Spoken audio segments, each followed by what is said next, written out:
Мен Қарағанды облысы білім басқармасының Балқаш қаласы білім бөлімінің нөмір 9 жалпы білім беретін мектебі коммуналдық мемлекеттік мекеменің бастауыш сынып мұғалімі Байленова Айжан Манатаевна. Сіздерге қазақ тілі пәнінен 2 сыныпқа арналған өз сабағымды ұсынамын. Сабақтың тақырыбы сын есім.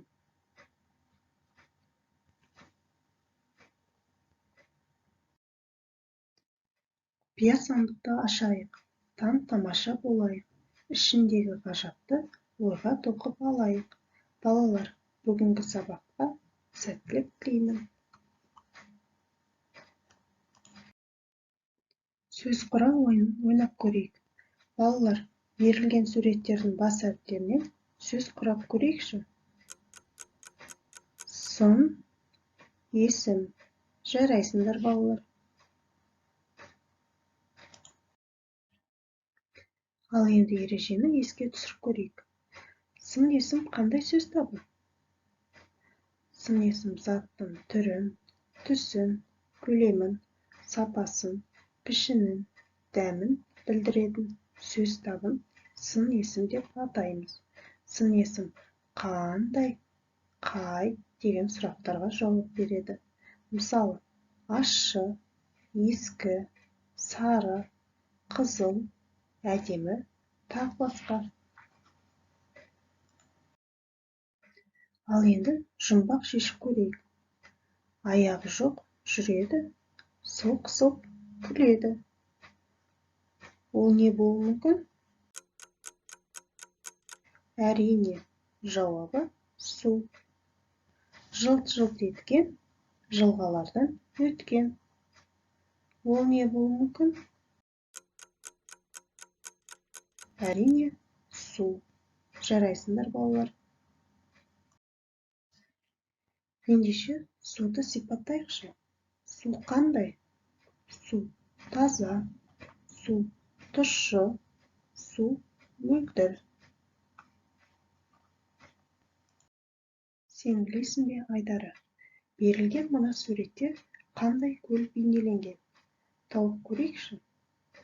Әрине, жауабы Балқаш көлі. Өзіміздің қаламызда орналасқан. Балқаш көлі Қазақстанның оңтүстік шығысында орналасқан тұйық көл.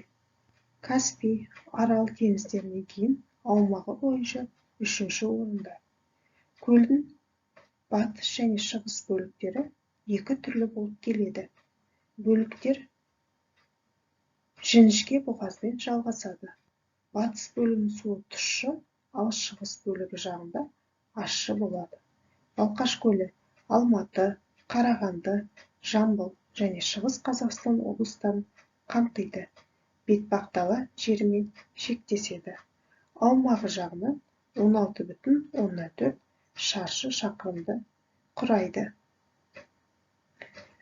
Балалар, осы мәтінді тыңдасақ, қандай сын есімдер кездесті? Әрине, дұрыс айтасыңдар. Ащы, тұщы, тұйық, жіңішке, үлкен, таза. Жарайсыңдар, балалар. Жауаптарын өте дұрыс.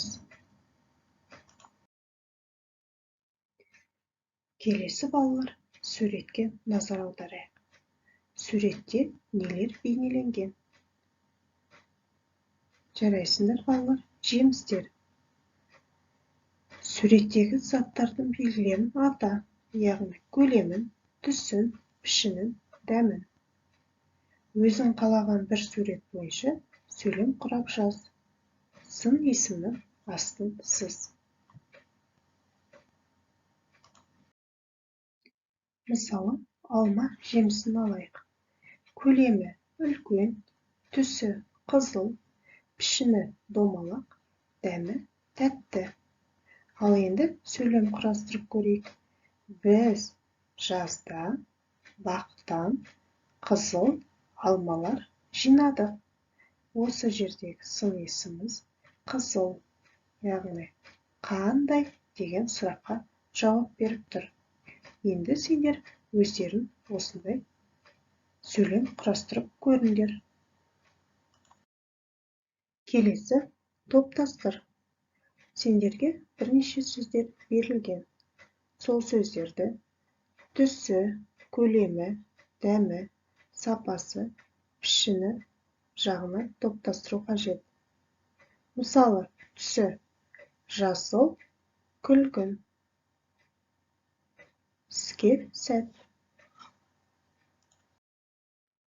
Артық сөзді табу ойыны. Бірінші қатарға берілген сөздер, екінші қатарға берілген сөздер, үшінші қатарға берілген сөздер.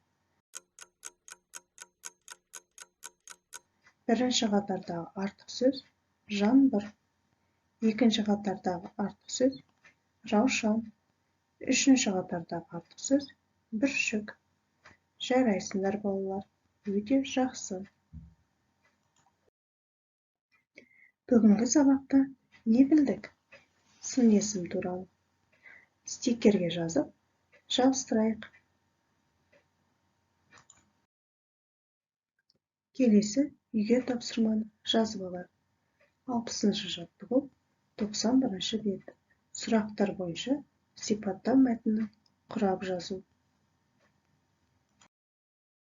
Сабаққа белсене қатысқан оқушыларды бағалаймын. Сонымен сабағымыз аяқталды. Сау болыңдар.